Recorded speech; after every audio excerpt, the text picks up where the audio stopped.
114 days is not a joke. Taona vakomana vaya vachigwadziwa vachiti aiwa iyi yatova a death sentencing chaiyo chaiyo yakaitwa vakomana vekuavondale vataura masvike kuti aiwa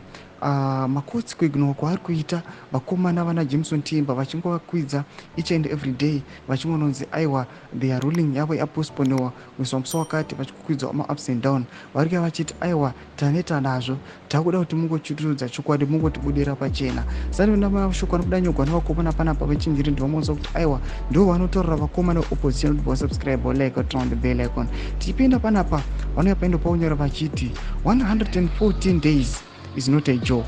It's already a sentence on its own, although it's actually a pre-trial detention. Senator Wungai Tome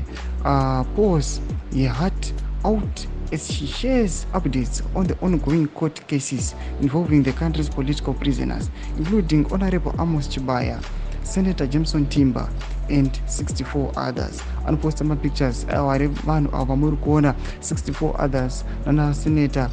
Jameson Timber nana Amos Chibaya vataura masvike kuti aiwa 114 days musatamba nadzo muchibear in mind kuti aiwa this is pre-trial detention nhau yava isati kana yatombotongiwa musha yava isati kana yatombowanikwa asi vanouya vachichengetewa for 114 days kunozikamwa kuti aiwa could that maximum prison hakuna kumira mushe maconditions eko haazi safe. Potudza mafunguro enyu moti kudii pamusoro pemahuman rights defenders vari kuuya vachipindira nawo iyi vapinda comment section medu kutidza mafunguro enyu, so subscribe or like.